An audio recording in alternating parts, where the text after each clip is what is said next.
Jelajahi cara baru mendapatkan informasi. Download Metro TV Extend sekarang.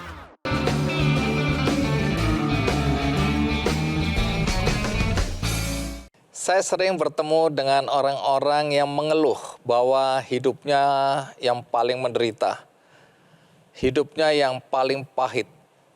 Segala macam hal yang tidak menyenangkan yang dia rasakan dan dia merasa kecewa.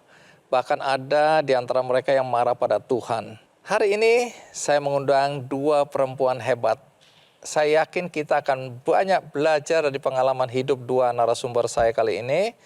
Karena kalau kita dengarkan cerita mereka dari awal sampai akhir seakan-akan penderitaan itu tidak pernah berakhir. Tapi apakah mereka kemudian patah semangat? Apakah kemudian mereka tidak berbuat apa-apa?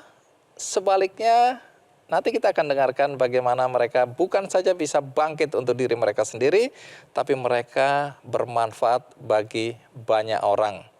Siapa mereka dan apa yang mereka lakukan? Kita mulai dari tamu yang pertama, yaitu Mbak Prapti Wahyuningsi. Terima kasih Mbak Prapti sudah hadir di acara Kikendi. Ya, tadi saya lihat Anda didorong pakai kursi roda dan berusaha duduk seperti sekarang. Tapi saya tahu bahwa ada yang tidak sempurna dari kaki Anda. Kalau boleh tahu, kenapa? Saya lahir normal, Pak Andi. Walaupun 1 kilo 1 on yang ditemukan di pinggir jalan rumah sakit, tapi saat saya umur 4 bulan, saya panas. Jadi panas yang begitu banget ya, kata mak saya, Mak Sukinem Sastro Mulyanto. Terus kata almarhum Ibu Bidan Suyamti, kalau tidak disuntik nanti akan meninggal, tapi kalau disuntik dampaknya akan cacat. Akhirnya saya polio. Tapi Anda bilang tadi Anda ditemukan di pinggir jalan, maksudnya apa? Menurut para saksi hidup dan emak saya, emak tidak punya anak, jadi ada bayi yang ditinggalkan di area rumah sakit, ya kan, dan tidak tahu identitasnya, ibunya siapa, terus dibawalah ke rumah sakit, di dalam rumah sakit, dirawat di rumah sakit 2 minggu, ditawar-tawarkan tidak ada yang mau, lalu sama almarhum Ibu Bidan Suyamti, ditawarkan ke Mak Sastro, ya kan, dan Mak Sastro yang nggak punya anak pun akhirnya siapa tahu nanti kalau aku tua bisa tak mintai minum, karena beliau juga tidak punya anak sama sekali. Jadi yang Anda panggil emak ini bukan ibu kandung? Bukan. Ibu angkat? Iya. Yang menerima Anda dari bidan di rumah sakit tadi, atau di klinik ya? Iya, di rumah sakit dulu namanya Rumah Sakit Jebres, sekarang Rumah Sakit Dr. Muwardi. Oh, jadi sampai hari ini apa Anda nggak mengenal orang tua kandung? Sama sekali tidak tahu dan berusaha untuk mencari informasi kepada orang tua yang tetangga-tetangga emak, saksi-saksi hidup, tapi memang benar-benar tidak ada data tahun 78 tersebut. Jadi Anda ditinggalkan di depan rumah sakit sejak bayi? Iya. Umur berapa, ada yang cerita? Karena udel-udel tuh pusar ya, itu katanya masih berdarah dan masih basah banget. Jadi baru lahir itu ya? Baik. Anda masih terus mencari sampai hari ini atau sudah berhenti? Saya selalu memanggil, mencari, dan berkeinginan banget untuk ketemu, tapi dalam doa. Itu kerinduan ya? Iya. Tapi emak ini masih ada? Emak alhamdulillah masih ada. Sekarang umur 88 tahun, sehat, dan sangat menyayangi saya, dan kami berjuang bareng berdua. Perjuangan apa yang dilakukan berdua ini? Dari awal saya masih ingat banget bagaimana kita punya piring 4 biji, sendok 6 biji, gelas 3 biji kayak gitu, yang harus dijual ke pasar, ya kan. Ini pengalaman pahit sebenarnya ya. Jadi artinya emak ini kehidupannya juga miskin? Sangat miskin, dan dia melakukan kerja apapun, tukang cuci, disuruh-suruh, tapi dia menyayangi saya dengan totalitas. Kalau ada emak kan harusnya ada bapak. Iya. Bapak meninggal tahun 2006, Bapak ini sering sakit-sakitan karena punya sakit asma kayak gitu. Beliau keahliannya tukang kayu kayak gitu. Baik. Pernah diceritakan alasan kenapa dia mau mengangkat Anda sebagai anak?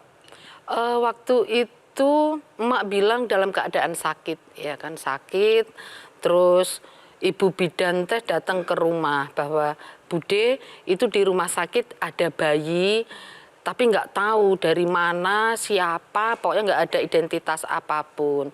Terus emak tanya, laki atau perempuan? Perempuan, yuk kalau perempuan ditengok. Terus emak teh bilang, ya Bude bayinya kayak gini, terus udah ditawar-tawarin nggak ada yang mau, gratis pun nggak ada yang mau. Terus kata emak, bayi ini sebenarnya cantik tapi kok kayak monyet katanya. Aduh. Karena kecil banget. Hitam kecil rambutnya 4 katanya. Terus ya udah kalau nggak ada yang mau nolong bayi ini untuk anakku aja. Siapa tahu kelak saat aku tua nanti bisa tak mintai minum. Emak hanya bilang itu. Terus akhirnya bayi itu dibawa pulang di lorong rumah sakit, dia ngejerit nangis. Nanti ngasih makannya gimana, ngasih pakaiannya bagaimana, cara ngerawatnya seperti apa. Tapi akhirnya ya emak nggak bisa jadi tukang cuci panggilan, nggak bisa jadi pesuruh-pesuruh, jadi pembantu, nggak bisa karena fokus ngerawat saya. Karena saya itu cuma 1 kilo 1 ons, saat dibawa pulang katanya beratnya semakin turun. Jadi nggak bisa lepas dari zaman dulu botol beling dikasih air panas buat di kiri kanan bayi itu biar terasa anget kayak gitu. Baik, omong-omong pendidikan Mbak Prapti apa? Pendidikan terakhir? Pendidikan terakhir SD tapi nggak punya ijazah. Kenapa nggak punya ijazah? Kata emak daripada buat ngambil ijazah mending buat beli beras. Jadi memang kehidupan sulit ya. Jadi tidak melanjutkan sekolah pun karena kesulitan ekonomi. Iya. Kalau ijazah formal saya TK, hanya itu yang saya punya. Tapi sebelum kita lanjutkan, kita simak dulu tayangan berikut ini.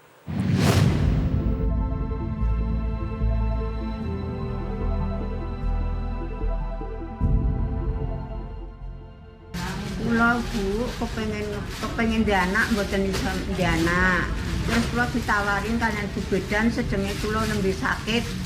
Kula purun amargi kula kepengen anak, kepengen ngopeni anak. Benjing menawi kula sampun tuwa, kenging kula suni maem utawa minum. Anggen kula ngopeni Prapti menawa saged keleksanan lan saged ngantos dadi tiyang ageng. Mugi-mugi Gusti berkahi menapa ingkang dados cita-citanipun Prapti Wahyuningsih. Lahir dan tumbuh di tengah keterbatasan, baik fisik maupun finansial, mencetuskan keinginan Prapti Wahyuningsih untuk berbuat kebaikan. Walaupun cacat, tidak mengurungkan niat Prapti untuk terus semangat menjalani hidup. Meski hanya lulusan sekolah dasar, Prapti mampu mendirikan Sekolah Hijau Lestari, sekolah informal untuk semua kalangan. Di sekolah ini diajarkan beberapa kelas antara lain menggambar, membaca, menari, mengaji, dan bahasa Inggris. Selain memberikan pendidikan kepada anak-anak, Sekolah Hijau juga mengajak masyarakat untuk kreatif dan mandiri dengan memberikan berbagai keterampilan. Alhamdulillah dengan adanya ini Sekolah Hijau Lestari ini dampaknya kepada PKK sangat bermanfaat, terutama bagi PKK dari dalam kegiatan seperti keterampilan, terus bikin itu ngepak barang seperti hand body, ada kerupuk juga, jadi membuat supaya tertata rapi dan terampil juga. Kadang-kadang ada juga membuat gantungan kunci dari sampah gitu. Kedepan, Prapti berharap cita-citanya ini dapat terwujud, yaitu menjadikan Sekolah Hijau yang ia bangun ini dapat melahirkan anak-anak yang cerdas sehingga dapat mengubah nasib untuk lebih baik ke depannya. Anak Indonesia! Mbak Prapti, jadi pada umur berapa baru tahu bahwa emak ini atau bapak bukan orang tua kandung? Kelas 3 SD Pak Andi. Siapa yang memberitahu? Tetangga. Jadi waktu itu kita kan main kejar-kejaran sama teman sebaya ya kan.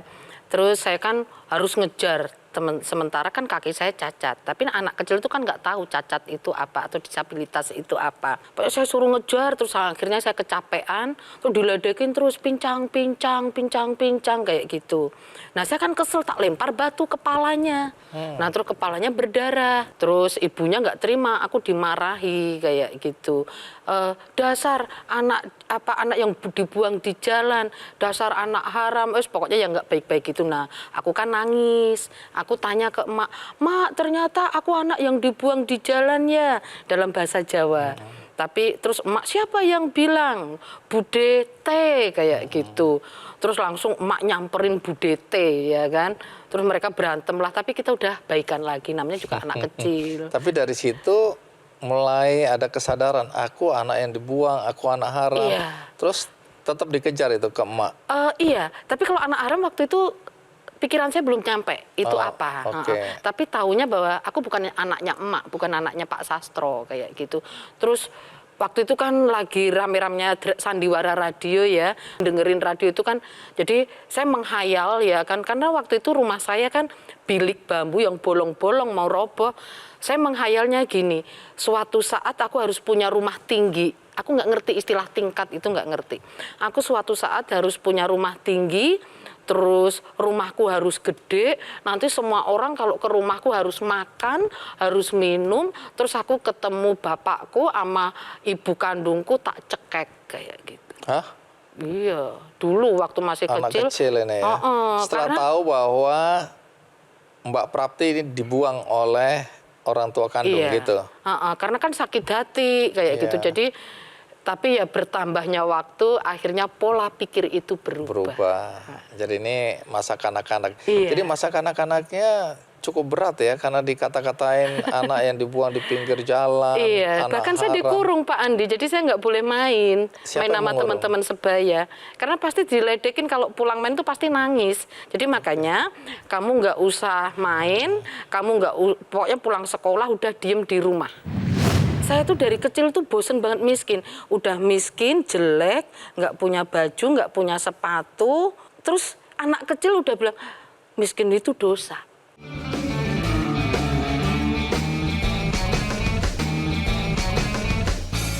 Mbak Prapti, kita lanjutkan ya. Nah, karena dalam usia masih muda untuk membantu orang tua, Anda juga harus bekerja ya. Kerja di mana itu? Kemasan pecin. Perusahaan Pabrik plastik gitu ya? Pecin dulu, micin. Micin, iya. Micin itu kan dikemas kecil-kecil zaman dulu. Iya. Harga paling murah itu Rp5 tahun 90. Nah itu saya bagian itu pas ngelas gini. Jadi ada kabel-kabel yang meja Ngelas itu kayu. untuk ngelem yang antara satu dengan satu yang lain gitu untuk ya? merekatkan plastik itu. Oke. Baik, tapi kemudian kan Mbak Prapti meninggalkan kampung halaman ya? Dalam usia berapa itu? Pertama itu pokoknya belum ada umur 13-an. Kenapa meninggalkan kampung halaman? Kemana? Bosen miskin. Wish. Jadi Karena saya tuh dari kecil tuh bosen banget miskin. Udah miskin, jelek, nggak punya baju, nggak punya sepatu. Terus anak kecil udah bilang, miskin itu dosa. Dan saya nggak tahu juga kenapa kok bisa ngomong miskin itu dosa. Nah, terus? Karena ya apa-apa nggak bisa. Dosa. Terus meninggalkan kampung halaman. Usia 13 tahun. Iya. Kemana? Waktu itu ke Jakarta. Jadi Ngapain? saya mimpi Dari mana ide ke Jakarta ini? lihat di TV. Waktu itu kan TV masih TVRI gitu ya. Jakarta tuh rame banget. Terus tetangga kan kalau pulang dari Jakarta tuh pasti bawa mobil, bajunya bagus, terus bawa makanan. Jadi aku pengen kayak dia. Terus berangkat ke Jakarta sama siapa? Sendiri naik kereta nggak bayar. Jadi kalau pas ada kondektur gitu, ngumpet di kolong kereta. Terus sampai di Jakarta? Bingung, nangis. Terus pulang lagi. Naik kereta, ndelesep itu nyelundup gitu, terus di kolong lagi. Karena di Jakarta nggak kenal siapa-siapa dan nggak ngapa-ngapain, aku lapar banget. Tapi kan akhirnya meninggalkan kampung halaman beneran ya? Iya. Kemana? Kalau itu saya udah menjelang tua, jadi umur 18-an. Karena kalau di kampung segitu tuh udah tua. Apa, cari kerja? kemana? Akhirnya aku jadi pembantu, terus jadi pokoknya disuruh-suruh gitu. Yang penting bisa makan dulu. Itu di mana? Itu di Bekasi. Tapi itu cuma sebentar, nggak nyampe sebulan. Terus aku kerja di pabrik, ya kan. Nah, terakhir itu tahun 99 aku full meninggalkan pabrik dan aku tidak mau jadi buruh lagi karena kalau ngomong tentang isu perburuan selalu dengan upah. Nah, di sini aku udah mulai agak bisa berpikir tuntutannya upah dan upah. Sementara saat upah dinaikkan, harga-harga naik, sama aja bohong. Kayaknya kenapa kok upahku segini terus, ya kan? Dan UMR itu pun udah dahsyat banget, udah keren banget. Oh lah, karena kualitasku rendah.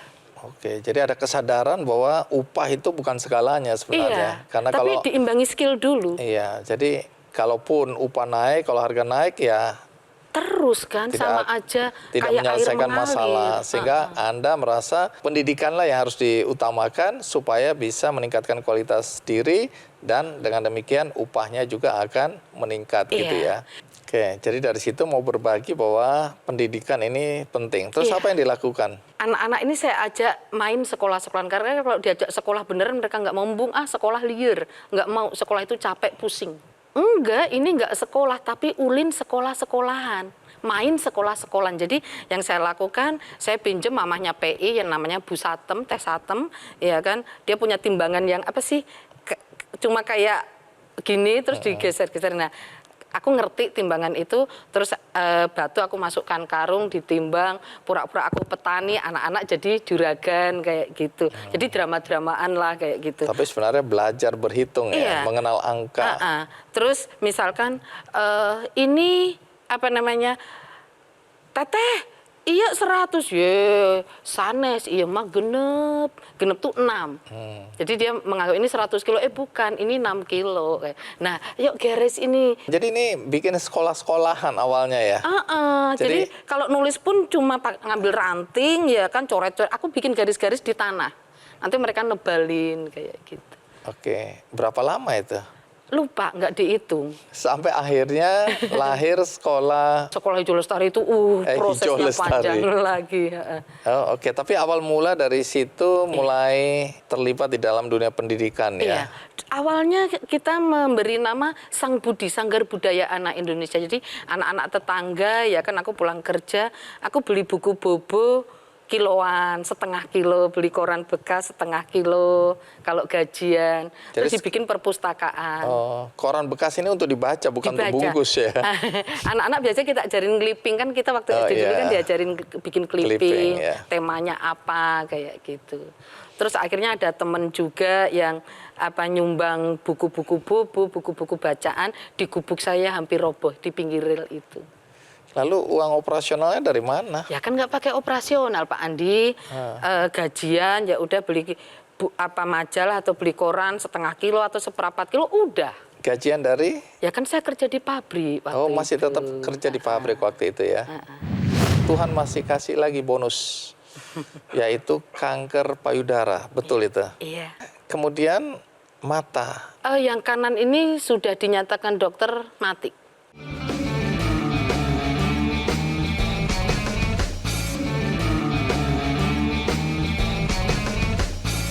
Mbak Prapti, tadi di awal saya katakan banyak orang yang mengeluh, ya, marah pada Tuhan, kecewa atas hidupnya, atas nasibnya, atas penderitaannya. Saya nggak tahu nih bagaimana orang-orang seperti itu melihat apa yang terjadi pada perjalanan hidup Mbak Prapti. Karena lahir dibuang di pinggir jalan atau di depan rumah sakit, kemudian diambil anak oleh keluarga yang miskin, penderitaannya dianggap anak haram lah, atau dibully sebagai anak yang dibuang atau ditemukan di pinggir jalan.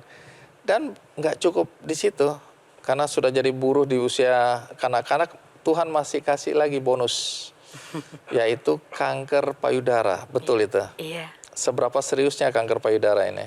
Aku kalau sakit itu nggak mau tanya detail ke dokter. Pertama, otakku nggak nyampe Pak Andi. Yang kedua, aku ngerti pun juga mau apa, ya kan?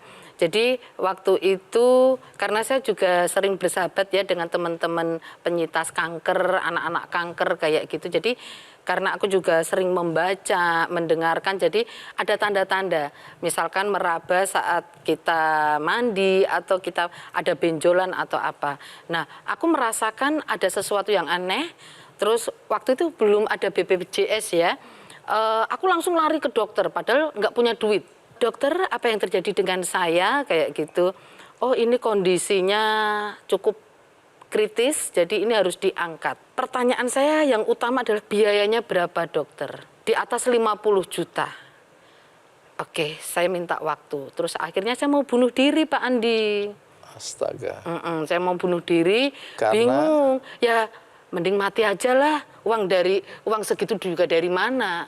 Mau jual juga jual apa? Mau gadein apa? Mau minta hanya ke Tuhan. Tuhan pun malah ngeselin kayak gini waktu itu ya kan. Semua tumplek-blek ke saya ya kan. Nah udah bunuh diri aja weh lah. Terus saya bingung tapi bunuh dirinya gimana. Tapi kalau bunuh diri hidup segan mati tak mau nanti lebih menyakitkan. Tapi yang langsung mati apa ya? Oh gantung diri aja di sini. Saya naik kursi. Udah di leher ada temen yang nelpon. Karena kalau di Bandung panggilannya Ningsih ya. Bu Ning, besok diantar teman-teman ke rumah sakit, jadi oh gitu ya. Jadi saya lepas lagi dan saya lupa mau bunuh diri. Jadi Tuhan bekerja dengan caranya yang ajaib ya. Pada detik-detik itulah kemudian Tuhan memberikan pertolongan ya. Iya. Melalui teman-teman. Jadi dokter operasi gratis, terus teman-teman iuran, bahkan orang yang tidak kenal pun iuran, ya kan. Terus anak-anak waktu itu mahasiswa kita kumpulkan, gini, ini kan emak mau mati, jadi sekolah dilanjutkan atau gimana. Terus kata anak-anak mahasiswa itu, emak mati aja, sekolah kita lanjutkan, begitu. Baik. Memang ini ceritanya sambil tertawa, tapi saya yakin hari itu tidak bisa menertawakan nasib ya. Kemudian mata, kena glaukoma. Jadi mata ini bagian mana yang nggak bisa melihat? Yang kanan ini sudah dinyatakan dokter mati, yang kanan. Dan sekarang tim dokter, kalau sekarang saya pakai BPJS ya kan, untuk mempertahankan yang sebelah kiri.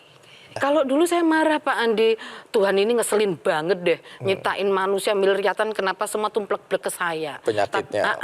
Semuanya, mulai semua ujian. Terus akhirnya saat saya renungkan lagi, Masya Allah ternyata Tuhan itu pengagumku dan aku dipilih jadi sahabat dekatnya.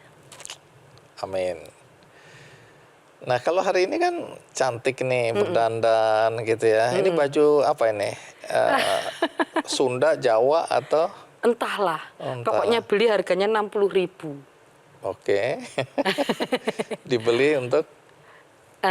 Karena suka? Karena mau menikah. Mau menikah? Mau akad nikah. Baju ini? 60.000. Menikah dengan? Dengan apa ya udah nggak jodoh, tapi akhirnya detik-detik saya kan selalu doa. Saya belum pernah punya pacar, saya belum pernah pacaran, tapi kok Allah ini tiba-tiba memberikan 4 cowok sangat mapan lumayan 0. Terus saya dengan segala doa-doa koordinasi sama Allah Subhanahu wa taala, ya Allah, apa maumu ini?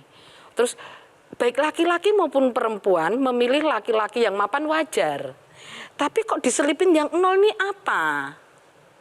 Terus saya jadi ingat emak kan, emak pun bayi banyak yang yang baik, yang cantik, yang montok, yang menyenangkan. Tapi kok memilih bayi butut ini? Nah saya dari ingat emak itu akhirnya saya memilih yang 0 ini. Terus saya berusaha untuk ya udah, ayo berjuang bareng. Oke, aku juga ngalami titik 0, kamu juga sekarang 0, cuma beda kasus. Kalau aku bisa bangkit, kamu asal fokus bisa bangkit. Akhirnya kita mau menikah karena aku nggak mau pacaran-pacaran. Terus belilah baju ini 60.000 buat akad nikah. Tapi dengan doa ya Allah beri aku petunjuk. Apakah benar ini jodohku? Berjuang bareng, mati siapa duluan. Dan saling melengkapi ternyata tepat 3 minggu tidak berjodoh. Jadi baju ini berkunjung ke Pak Andi pertama kali saya pakai. Wow, berarti ini acara spesial sekali ya. Nggak jadi akad nikah, tapi akad syuting Pak Andi. Akad syuting. Baik, tapi ada satu hal atau pengalaman yang juga tidak mengenakan. Ini menambah lagi nih bonus apa yang Tuhan kasih. Maaf saya harus tanyakan, tapi mau dijawab boleh mau tidak ya. Apa betul Mbak Prapti pernah mengalami pelecehan seksual? Sangat betul. Tapi beberapa teman dan sahabat tidak mengakui. Saya dicapnya menikmati. Karena saya tidak mau membawa kasus ini ke ranah hukum. Jadi Anda tidak mempersoalkan? Saya memaafkan. Memaafkan. Saya berdamai dengan masa lalu, memaafkan masa lalu untuk bisa bersikap ke depan. Baik, nah sekarang Mbak Prapti kan sibuk dalam dunia pendidikan untuk membantu anak-anak tadi itu ya. Itu Sekolah Hijau Lestari. Boleh jelaskan ini sekolah dulu dibuat atau dibangun, tujuannya apa dan siapa yang belajar di sini nih? Membangun sekolah ini sebagai wujud terima kasih saya kepada seluruh sahabat-sahabat yang mendukung, yang menolong dengan caranya masing-masing. Saya nggak mungkin bisa membalas kebaikan Ibu A, Ibu B, Ibu C, Bapak A, Bapak B, Bapak C. Tangan ini nggak nyampe. Langkah ini nggak sanggup. Makanya saya memilih bersikap apa yang bisa kita lakukan itu yang kita kerjakan. Jadi ini sekolah dibangun untuk siapa? Untuk siapapun yang mau maju, ayo. Kalau aku setapak demi setapak bisa ada perubahan hidup, makanya kalian harus bisa. Nah, karena dengan pendidikan inilah peradaban bumi ini, dan kembali lagi ingat bahwa bumi diciptakan, proses terakhir adalah diciptakanlah manusia untuk dititipi, menjaga. Nah, makanya dalam perjalanan hidup saya tadi, dari janin sampai detik ini, kita rangkum dalam Panca Dasar Pendidikan Sekolah Hijau Lestari. Oke, itu sebagai dasarnya ya. Jadi Panca dasar itu Pak Andi, 1, mengenal kebutuhan hidup, 2, berpikir panjang, 3, berbagi, 4, tahu diri, 5, penerimaan. Insya Allah ini udah mencakup sosial, ekonomi, politik, budaya, sejarah, peradaban, dan aneka keyakinan. Jadi ini sekolah gratis atau berbayar? Oh, tetap bayar, Rp1.000 dan nggak boleh utang. Rp1.000? Emang ada yang utang? Ada, alasannya orang miskin. Kita kan orang kecil, kita orang miskin. Kalau lu merasa miskin terus ya udah. Bapakmu masih ngerokok enggak? Masih suka jajan enggak? Kayak gitu. Oke. Baik, udah berapa lama ini Sekolah Hijau Lestari? Kalau nama Sekolah Hijau Lestari itu lahir 2006 di Warnet. Ini pakai ijazah, sertifikat? Kalau sekarang lagi proses, karena baru bulan ini kita proses berbadan hukum, dan nama yayasan kita adalah insya Allah itu Wahyu Hijau Lestari. Wahyu Hijau Lestari. Baik, jadi harapan Anda ke depan apa dengan semua aktivitas dalam dunia pendidikan ini? Apa ya, kayak ini misalkan hasil-hasil pertanian ini, kentang hitam yang hampir punah ini. Maaf Pak Andi, saya nyicipin ya. Oh iya. Jadi nggak saya kupas. Pak Andi kalau mencicipi boleh. Nanti saya coba. Jadi ini apa ini hasil dari? Ini Sekolah Rempah Nusantara. Jadi saat saya mau divonis mati, umur saya tinggal 2 bulan karena kanker payudara, kan anak-anak saya kumpulkan. Mahasiswa-mahasiswa, rekan-rekan saya kumpulkan, aku mau mati nih. 2 bulan lagi mau mati, sekolah lanjut atau tidak, kan anak-anak bilang, Mak mati-mati aja, sekolah kita lanjutin. Ternyata nggak mati-mati Pak Andi, katanya 2 bulan, saya udah bersikap baik, kalau ngomong pelan, lembut, ya kan mau mati. Nah, tapi kok nggak mati-mati, terus tepat 1 tahun, akhirnya Masya Allah, kan cikal bakal lahirnya Indonesia kan berawal dari kekayaan rempah. Bikin Sekolah Rempah Nusantara. Jadi itu, supaya petani bangga jadi petani, anak petani mau jadi petani, dan kedaulatan pangan murah, massal, dan inilah kebangkitan sebuah negara. Jadi julukan saya sekarang VOC gaya baru. Saya inilah hasilnya. Ini siapa yang bikin ini? Kalau ini para alumni. Hasil pertanian ini warga. Sekolah Hijau? Sekolah Rempah. Apa bedanya Sekolah Rempah sama Sekolah Hijau ini? Kalau Sekolah Hijau kemarin itu kita pintu masuknya dari daur ulang sampah. Sampah aja bisa ditunda jadi sampah, masa aku kalah dengan sampah. Nah, terus karena yaitu tadi mau mati, karena targetnya Sekolah Hijau Lestari, Sekolah Rempah Nusantara ini adalah menciptakan, menyediakan stok negarawan dari usia dini. Saya sok tahu banget bahwa stok negarawan ini nggak ada. Yang ada adalah apa yang bisa ku dapat dari negara ini, bukan apa yang bisa ku berikan pada bangsa ini. John F. Kennedy. Baik, terima kasih. Wah, hari ini belajar banyak kita ya. Terima kasih Mbak Prapti ya sudah berbagi cerita. Jadi mudah-mudahan setelah mendengar cerita ini, orang-orang yang merasa hidupnya paling menderita juga bisa membandingkan bahwa mungkin ada yang lebih menderita, kalau dia belum bangkit, ada yang sudah bangkit. Terima kasih. Terima kasih.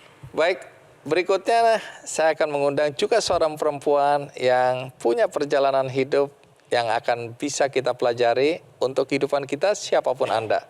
Ikuti terus KKND.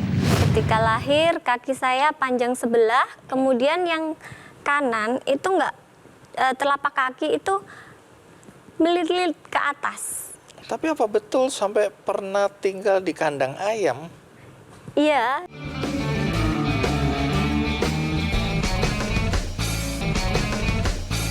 Tadi kita sudah dengarkan cerita tentang Mbak Prapti Wahyuningsih ya, bagaimana perjalanan hidupnya sejak bayi sampai hari ini belum bertemu dengan orang tua kandung yang meninggalkannya di depan rumah sakit. Nah, kali ini kita akan bertemu dengan seorang perempuan yang juga hebat, namanya hampir sama yaitu Tarya Ningsih. Mbak Tarya, apa kabar? Alhamdulillah baik Bang Andi. Sehat, semangat? Sehat, alhamdulillah. Iya. Mbak Tarya, katanya Anda juga punya masalah dengan kaki ya? Iya Bang Andi. Apa yang terjadi? Jadi saya dilahirkan memang kurang sempurna. Ketika lahir kaki saya panjang sebelah, kemudian yang kanan itu enggak, telapak kaki itu melilit ke atas. Jadi kayak untir-untir kayak gitu, melilit ke atas. Keluarga saya juga keluarga kurang mampu. Jadi kan nggak bisa membiayai seperti itu. Nggak dibawa ke rumah sakit waktu. Jadi ini waktu lahir ya? Waktu lahir. Jadi sampai bidarnya dalam kondisi saja. kaki seperti itu? Bidarnya saja sampai takut ngasih tahu orang tua saya kalau anaknya perempuan itu memang tidak sempurna seperti Oke, itu. terus apa yang terjadi kemudian? Kemudian sama bapak kalau masih bayi itu dapat intervensi dini kalau sekarang bahasanya. Jadi yang kan masih lemas, itu yang melilit itu dibukain. Dibuka, habis dibuka, kemudian diurut pakai air hangat setiap hari biar panjangnya sama. Baru telapak kaki itu dipres sama kayu randu, ditali sama kain seperti itu. Kalau sekarang mungkin namanya sepatu koreksi. Ya, seperti itu biasanya kan ada yang sedikit bengkok, itu dikoreksi. Kalau saya dipres sama papan, seperti itu. Jadi pas usia saya jalan, pas kaki saya kembali normal, cuman sekarang beda size saja Bang Adi. Jadi yang kanan size-nya 35, yang kiri size-nya 36 gitu. Tapi kalau berjalan tidak ada masalah? Tidak ada masalah karena panjangnya sama. Hanya beda size ukurannya saja, depan paling sekitar 7-1 cm seperti. Oke, tapi kalau beli sepatu tentu sepasang yang ukurannya sama kan, bukan beli dua yang beda gitu kan? Iya, jadi tetap yang pakai yang ukuran 36 saja. Baik, orang tua pekerjaan apa ya? Kalau dulu bapak itu pernah ngernet, kemudian sopir truk pernah, jualan nasi di terminal-terminal pernah, tapi pas saya lahir itu honorer di Pemda. Jadi sopir Pemda seperti itu, honorer. Tapi apa betul sampai pernah tinggal di kandang ayam? Iya. Bagaimana ceritanya? Jadi dulu keluarga kita itu ikut sama Mbah Buyut kalau saya. Jadi mbahnya bapak. Kemudian mbah itu meninggal, rumah mbah itu mau dikontrakkan sama keluarga karena kan miliknya orang banyak. Sudah ada yang kontrak, kita akhirnya kan nggak ada tempat tinggal, adanya kandang ayam. Jadi sore itu kandang ayam dibersihkan, malamnya saya tidur di kandang ayam. Seperti Ayamnya itu. tidur di mana? Ayamnya sudah dikurung di luar. Jadi itu yang mungkin sampai sekarang bikin saya agak kena gangguan psikis. Jadi saya seringkali muntah seperti itu, jijik seperti itu. Emang Mbak Taria berapa bersaudara? Sebenarnya 5, tapi kakak saya yang nomor 1, Nuri Asmawati itu meninggal, sama yang nomor 4 yang Anita itu juga meninggal. Jadi 3. Jadi waktu tinggal di kandang ayam itu berapa orang? Waktu itu sudah 3 orang, 3 bersaudara, karena ini meninggalnya masih kecil-kecil. Oh, bayi. Iya, masih bayi. Berapa lama tinggal di kandang ayam itu? Cukup lama, sampai saya SD itu masih di rumah cilik kan. Terus kemudian SD kelas 2 itu sudah mulai membangun di rumah sebelahnya seperti itu. Oke. Pendidikan Mbak Taria sekarang apa? Kalau pendidikan terakhir S2, tapi saat ini sedang menempuh S3 di Universitas Negeri Yogyakarta. Masih semester 5. Ambil apa ini? Doktoral ya? Iya. Ambil apa? Manajemen pendidikan, tapi S1 S2-nya pendidikan luar biasa. Nanti cerita ya bagaimana seorang anak yang dulu tinggal atau tidur di kandang ayam sekarang sedang mengikuti program untuk menjadi doktor ya, untuk S3. Ya. Nanti ceritakan, tapi sekarang kita simak dulu tayangan berikut ini.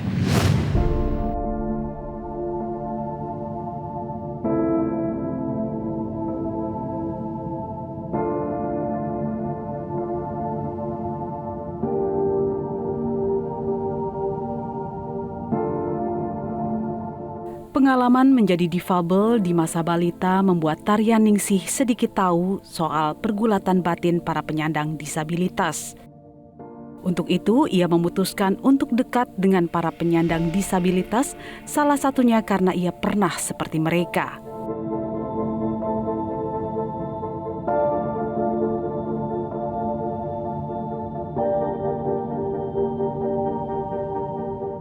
Melalui Yayasan Naima yang ia dirikan tahun 2014, Tarian Ningsih mengajak para penyandang disabilitas untuk hidup lebih maju. Salah satu caranya dengan berwirausaha. Berapa lama? 2 tahun, Pak. 2 tahun. Iya. Gimana aktivitas sehari-hari apa ini? Ya, jaga toko, Kak. Jaga toko. Iya. Jualan apa aja? Jualan gas, peralatan untuk beras, kayak minyak gitu. Ada bordir digital, sablon, menjahit, membatik, salon, catering, serta berbagai keterampilan lainnya.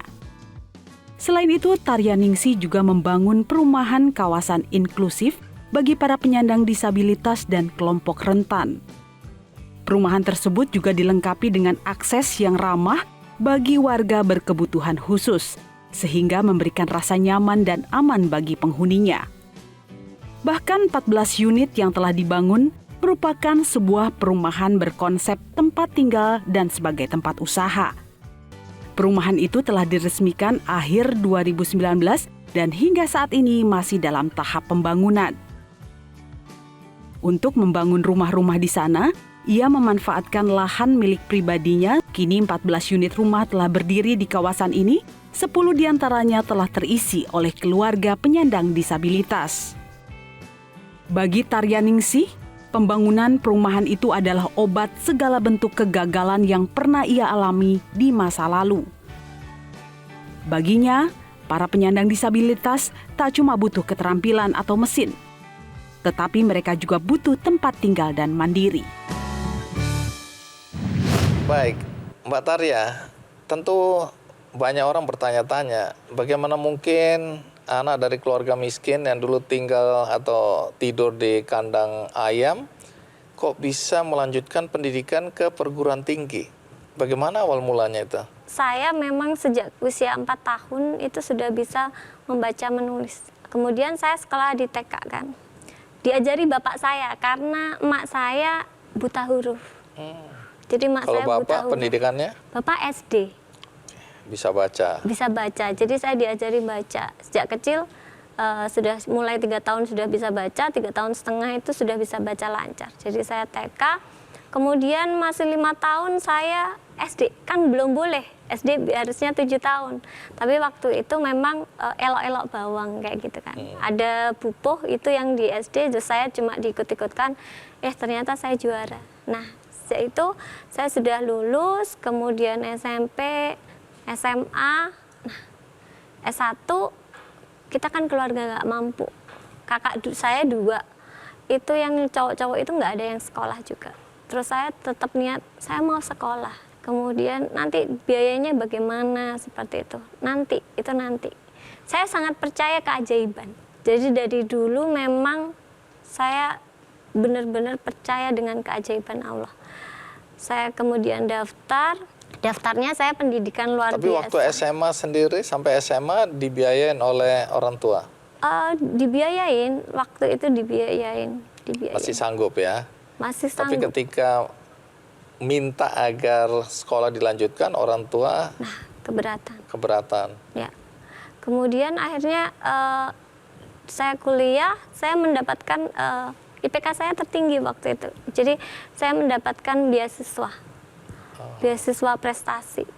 S2 pun saya mendapatkan beasiswa P2TK dari kementerian. S3? S3 dari BPI LPDP. Jadi memang saya tidak pernah mengeluarkan biaya kalau untuk kuliah. Tapi percaya keajaiban. Ya, dan Tuhan memberikan keajaiban itu ya.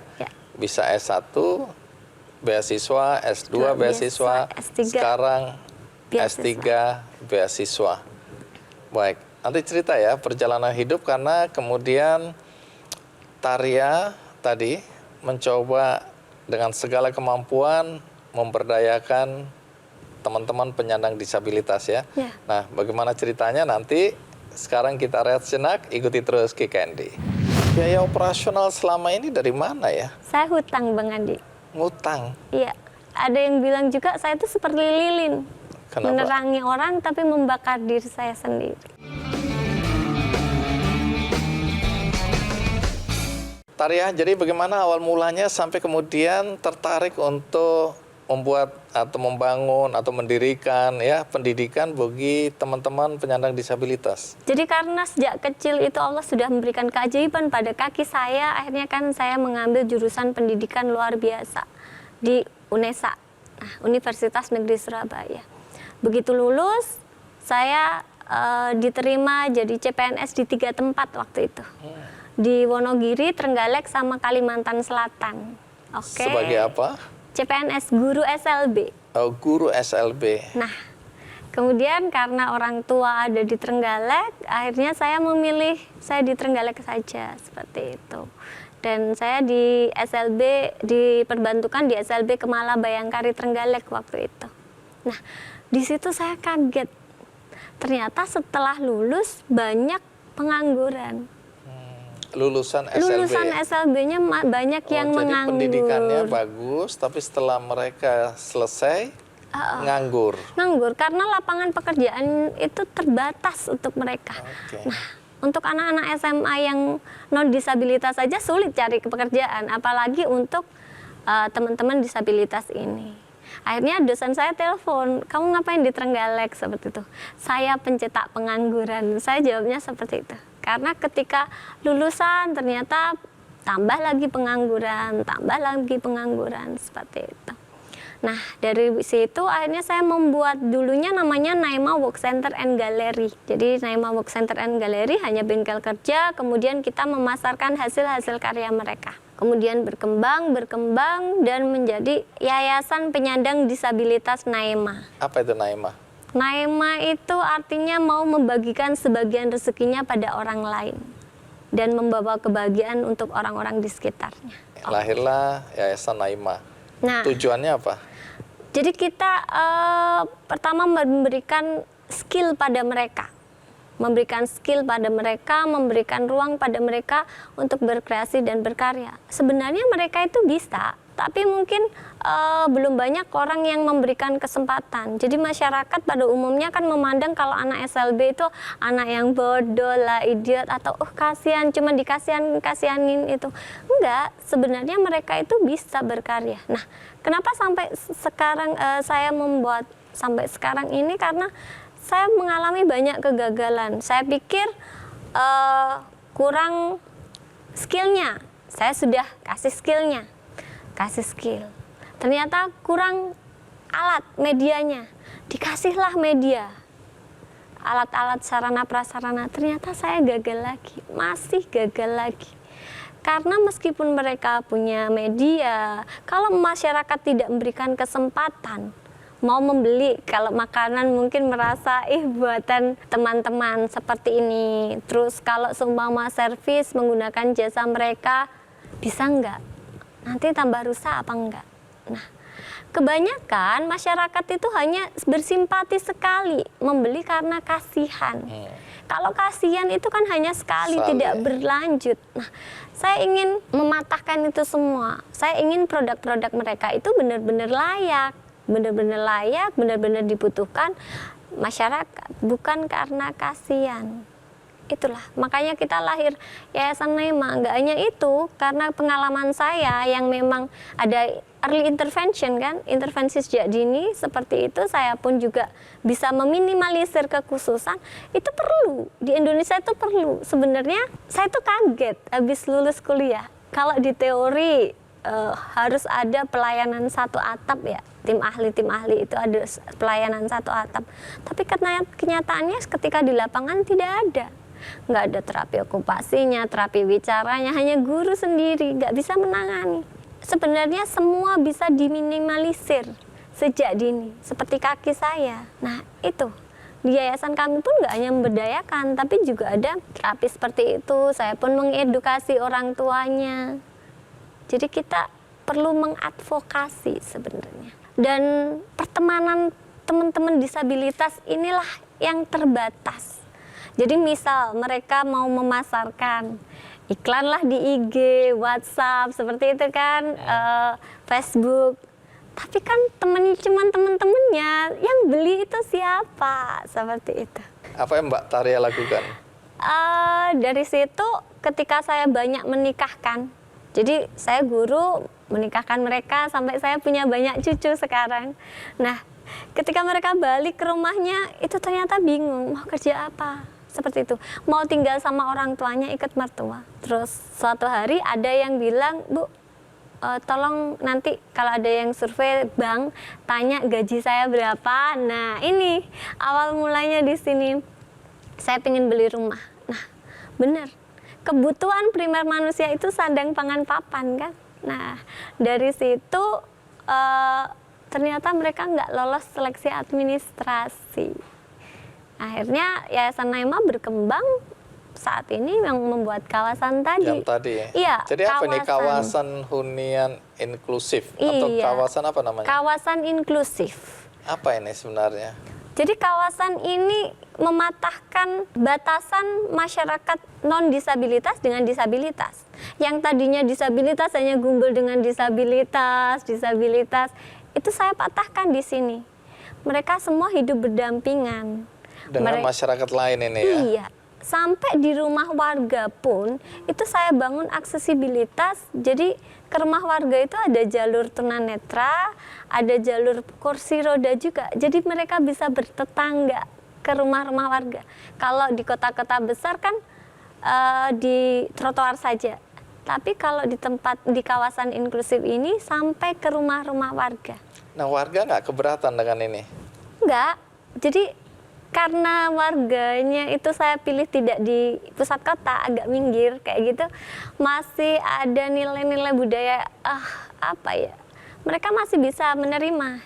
Jadi tanpa saya meminta, rasa empati mereka itu bisa muncul seperti itu. Dan ternyata benar, mereka masih bisa beribadah bersama, mereka bisa melakukan kegiatan bersama, kerja bakti, diundang nikahan, hajatan. Ketika sayur datang pun juga bisa belanja barengan sama warga. Jadi diperlakukan biasa-biasa aja ya? Biasa-biasa saja. Sehingga mereka menjadi bagian dari masyarakat.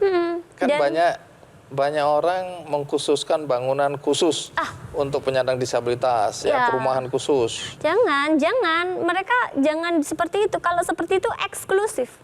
Kan kita selalu menggambarkan ayo inklusif, tapi jangan dibuat bangunan eksklusif. Seperti halnya kayak gini. Kalau bangunan ini eksklusif, mereka hanya berteman sesama disabilitas. Mau makan apa? Kerja apa? Nah, Kalau ini seperti mereka dipindah ke hotel bintang 5 kayak gitu, nggak bisa menghidupi diri sendiri. Kalau di kawasan ini kan prinsipnya satu rumah satu usaha dengan aksesibilitas yang seperti tadi. Jadi yang nggak punya kaki semua ada di bawah kayak gitu. Jadi mereka akses semua kan, masih bisa melakukan kegiatan sehari-hari. Nah, gini, kalau bangunan ini mereka itu harus berbaur dengan masyarakat, memanusiakan manusia. Jadi mereka seneng loh bisa diterima, ternyata bisa ngobrol-ngobrol sama orang lain seperti itu, seneng. Dan masyarakat ternyata bisa kok memberi kesempatan kalau memang ada kurangnya, misal oh ini loh keasinan misal kayak gitu kan, masyarakat bisa kasih tahu, ayo dibantu bareng-bareng ini mengadvokasi. Iya, tapi ngomong-ngomong biaya operasional selama ini dari mana ya? Saya hutang Bang Andi. Ngutang? Iya. Ngutang untuk bantu orang lain? Iya, mungkin itu hal tergila yang semua orang katakan ke saya. Jadi semua orang bilang saya tuh kayak malaikat miskin lah, kayak saya tuh seperti malaikat lilin. Miskin. Iya, iya. Iya, jadi ada ya malaikat miskin ya. Padahal saya tuh miskin. Jadi ada yang bilang juga saya tuh seperti lilin. Kenapa? Menerangi orang tapi membakar diri saya sendiri. Rela hancur demi orang menerangi dunia, gitulah katanya ya zaman dulu itu ya. Ya, oh, kan? jadi ini pakai uang sendiri, utang, dengar-dengar bahkan jual harta apa segala macam itu ya? Iya, sudah habis semuanya. Oke, maaf nih, dengar-dengar bahkan dulu pernah nikah dan suami tidak paham dengan apa yang Mbak Taria lakukan ini ya? Iya, salah satunya seperti itu. Apa kata suami atau apa keberatan suami? Kalau dulu lebih ke mertua. Jadi mertua itu sebenarnya menasihati benar. Dunia ini berputar. Kalau uang ini terus diberikan sama semua orang, nanti masa depan anak saya bagaimana? Sebenarnya itu benar. kekhawatiran mertua. Dan waktu itu saya memang idealis. Saya jawabnya cuman, kan tugas orang tua hanya memberi bekal. Nanti dia biar ceker sendiri kan, nyari-nyari sendiri. Kalau semua saya siapkan sekarang, harta saya tumpuk sekarang, terus nanti dia hidupnya mau ngapain kayak gitu. Itu jawaban saya dulu. Beda prinsip ya. Tapi akhirnya berpisah. Suami kenapa berpisah? Itu kan urusan dengan mertua. Kalau mantan suami tuh baik sih sebenarnya, cuman kan saya juga kasihan juga, nggak bisa mengikuti ritme saya juga. Oke. Tapi jadi punya anak. Punya? Anak nggak keberatan ibunya sibuk ngurusin penyandang disabilitas? Enggak, anak saya malah bisa bahasa isyarat sejak kecil, selalu kemana-mana dengan saya, pasti ikut seperti itu. Baik, nanti cerita ya, apa yang ingin dicapai dengan semua yang Mbak Taria lakukan. Karena bagi orang normal, saya nyebutnya orang normal, Mbak Taria ini nggak normal gitu ya, dengan segala keterbatasan, kesulitan hidup, mikirin orang ya, apalagi maaf ya mengorbankan kepentingan diri sendiri dalam berkeluarga ya. Nanti ceritakan apa yang tidak dicapai dengan ini semua dan kedepannya apa yang direncanakan. Tapi kita rehat sejenak, ikuti terus Ki Candy. Tapi saya dengar pernah nyaris bunuh diri juga. Iya, hutang saya yang jelas kan miliaran juga kan Bang Andi. Utang miliaran? Ya. Tapi saya dengar pernah nyaris bunuh diri juga. Iya. Pada saat apa itu? Jadi waktu itu memang benar-benar apa ya? Hutang saya yang jelas kan miliaran juga kan Bang Andi. Utang miliaran? Ya, membangun kawasan itu kan 2 miliar hampir habis. Jadi semua sudah saya jual, hutang saya masih banyak kayak gitu kan. Sampai kan sebenarnya tanah itu juga masih belum lunas. Karena itu milik mbah saya, jadi saya nyicil ke om-om kayak gitu sama tante kayak gitu. Jadi utang miliaran, tagihannya banyak, dan memang saat itu kayak depan, belakang, atas, bawah itu masalah terus. Sampai ada masalah perasaan juga kayak gitu. Itu yang mungkin akhirnya kayak jadi semakin lemes kayak gitu loh. Sudah nggak ada cicilan tagihan, di WA itu hanya tagihan. Jadi waktu itu benar-benar rasanya benar saya mau mati aja deh. Lalu apa yang membuat Mbak Tarya bisa bangkit itu apa? Waktu itu sempat sih jalan kayak di tengah kayak gitu, terus habis itu inget tukang-tukang saya belum saya bayar. Jadi Iya, kalau tadi Mbak Prapti mau bunuh diri, ada telepon dari teman-temannya. Ini ingat tukang-tukang belum dibayar. gini Bang Adi, saya tuh tahu rasanya hidup susah kan. Dan tukang-tukang itu pasti kan susah kayak gitu. Terus saya bicara sama diri saya sendiri, masa Tarya yang katanya punya banyak potensi dan bla bla bla, terus mati gara-gara nggak punya uang kayak gitu, nggak bisa nyicilin utang, banyak tagihan. Terus ada temen juga cuman jadi cengoh kayak gitu, bodoh itu gara-gara rasa kayak gitu-gitu kan. Akhirnya ya sudahlah, saya mencoba berdamai dengan keadaan. Masih banyak yang membutuhkan saya. Kalau kena psikis, iya rasanya itu benar-benar sudah gelap mata, mual.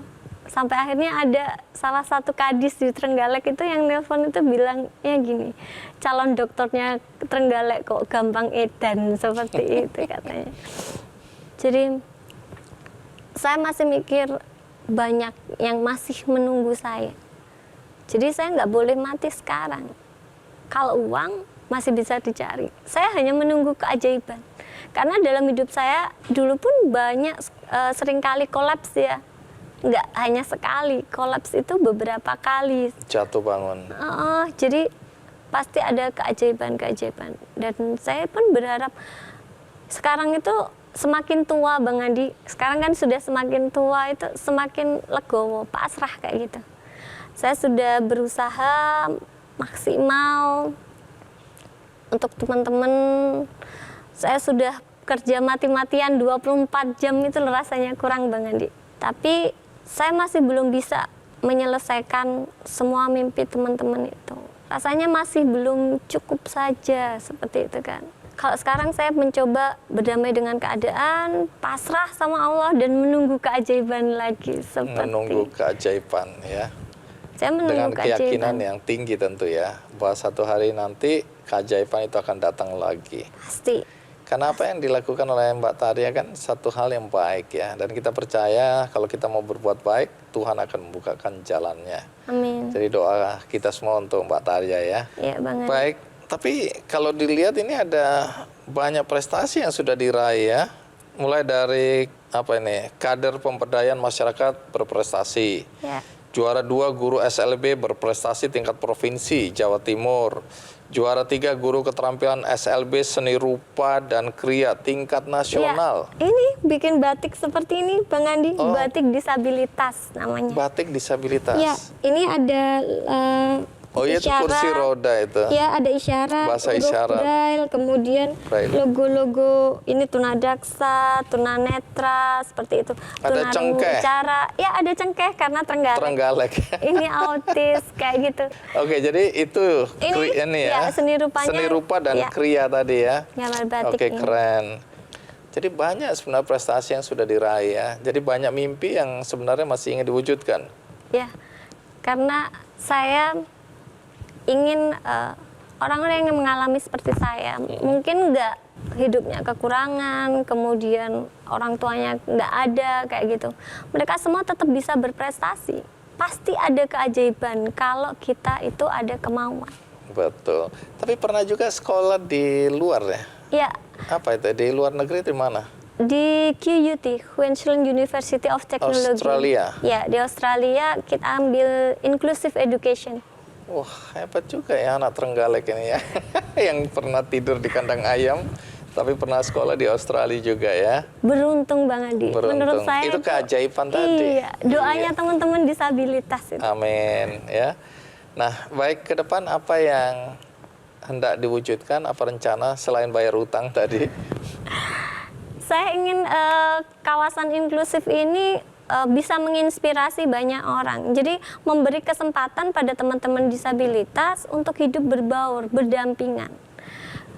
Apalagi kalau ada misal pengembang itu diharuskan perumahan-perumahan yang dikembangkan itu ada 1-2 yang dikhususkan untuk teman-teman disabilitas ini. Jadi jangan dibuatkan gedung, hotel untuk mereka, jangan. Tapi buat mereka berbaur dengan mereka, kemudian buat mereka punya kesempatan untuk membuka usaha. Jadi satu rumah satu usaha untuk menghidupi dirinya sendiri. Karena seperti saya pun saya nggak ngerti, saya mau hidup sampai kapan. Kalau saya mati terus anak-anak gimana? Kalau seperti ini kan legalah saya Bang Andi. Jadi kalaupun saya nggak ada, utang saya lunas Bang Andi kalau saya nggak ada.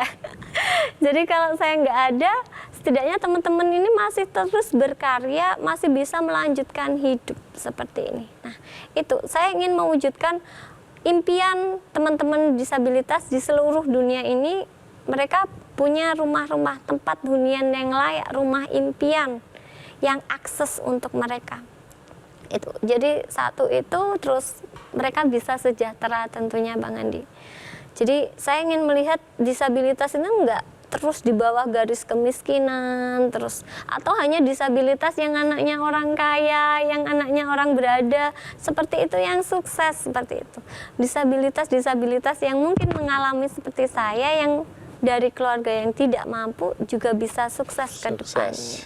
Seperti itu. Baik, terima kasih Mbak Taria, tetap semangat karena banyak orang masih membutuhkanmu, ya. Jadi mudah-mudahan keajaiban itu akan segera datang. Ya, amin, amin ya Rabbal. Terima kasih banyak.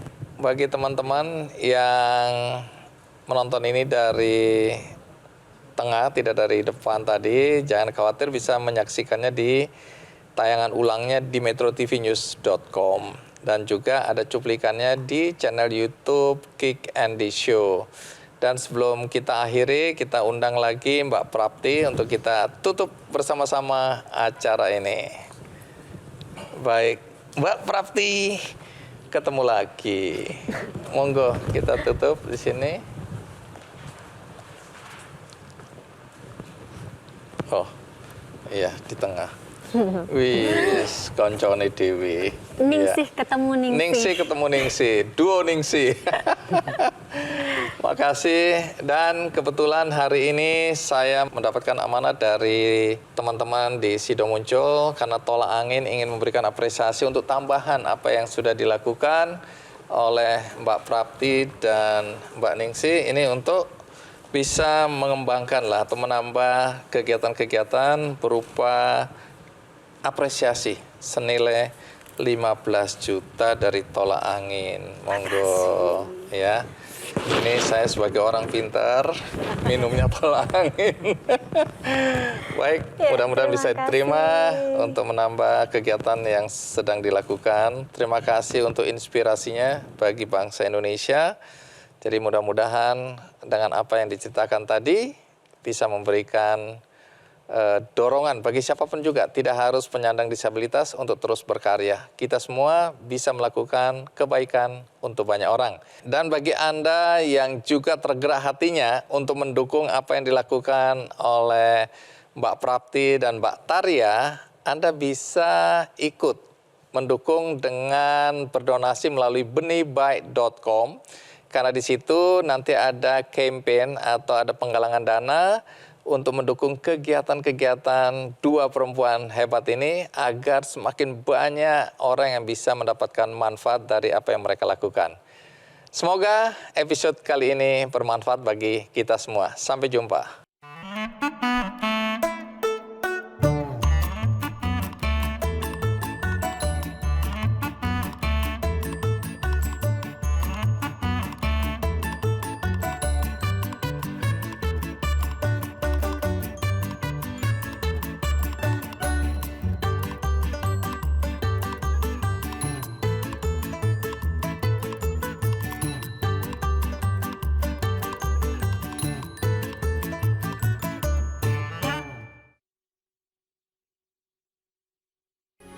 Metro TV,